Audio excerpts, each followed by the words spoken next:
Hello दोस्तों, आप सबका फिर से स्वागत है एक और नए वीडियो में। आज की इस वीडियो में आपके लिए नंबर वाली कोडिंग के बारे में बताने वाला हूं। जैसा कि आप स्क्रीन पर देख रहे हैं, मेरे पास एक कमेंट आया था और पूछा गया है कि हमें नंबर वाली कोडिंग कैसी करनी चाहिए। तो यहां पर नंबर वाली कोडिंग के लिए मैंने 3 सामान को रखा हुआ है। इन्हीं की हम नंबर वाली कोडिंग को समझने वाले हैं एक एक करके। अगर वीडियो अच्छी लगती है तो लाइक कीजिए और चैनल को भी सब्सक्राइब कीजिए।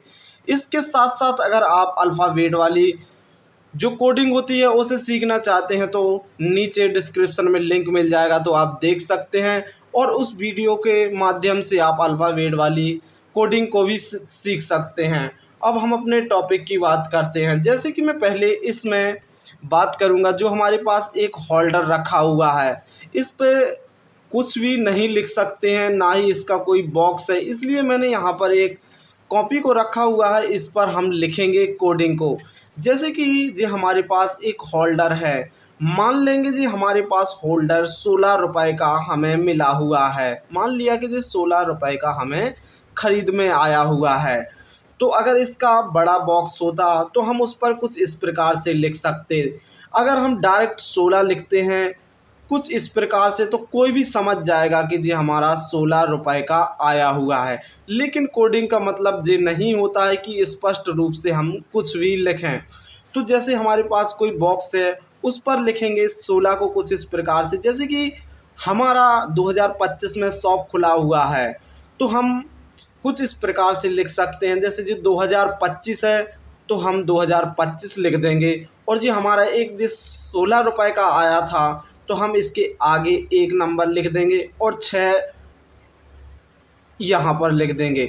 जिससे हम लोग याद रखेंगे कि जो हमारे लास्ट वाले और पहले वाले 2 अंक हैं, इन्हीं के माध्यम से हमारी कोडिंग की गई है और हम लोग सभी पर करते हैं, तो आसानी से समझ जाएंगे कि जी हमारा 16 रुपए का आया हुआ है।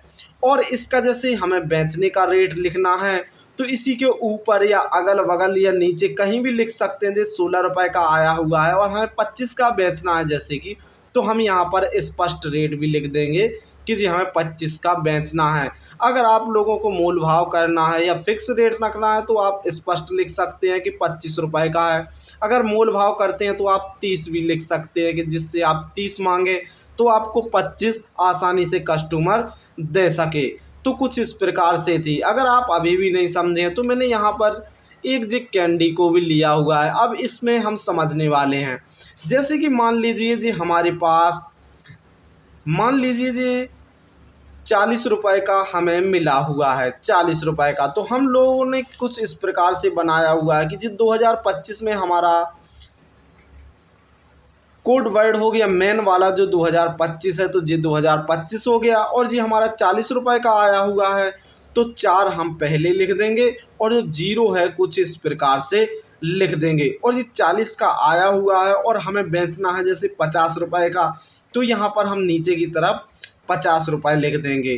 तो जी हमारा बेचने का प्राइस हो गया और जो हमारा कोडिंग का था वो हमारा यहाँ पर 40 रुपए हो गया है। तो कुछ इस प्रकार से कोडिंग थी। इसी के साथ साथ अगर हमारे पास कुछ ऐसे सामान मिल जाए जिसमें हम 3 लिखना हो, 3 3 अंक लिखने हो, तो 3 अंक को कैसे लिखेंगे?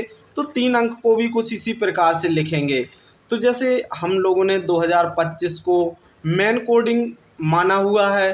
अब जी हमारा मान लीजिए 150 रुपए का हमें मिला है, तो 150 को हम कुछ ऐसे लिख सकते हैं कि यहाँ पर 1 लिख दें, 5 लिख दें, तो जी 15 हो जाएगा। और 150 को यहाँ पर 0 लिख दें कि जो हमारे जो 2 वर्ड होते हैं, 2 अंक होते हैं, वो हम पहले लिखते हैं और लास्ट में। जी आपको याद ज़रूर करना होगा कि हमें किस प्रकार से कोडिंग कर रहे हैं।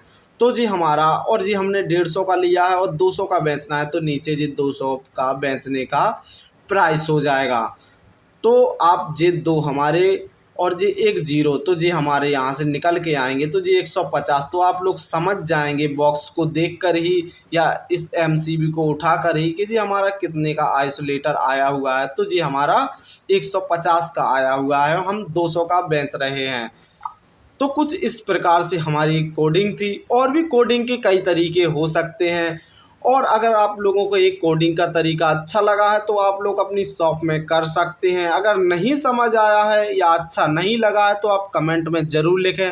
मैं और भी वीडियोस बना कर दूंगा और भी अलग तरीके की कोडिंग बताऊंगा। आप सबका वीडियो देखने के लिए बहुत बहुत धन्यवाद।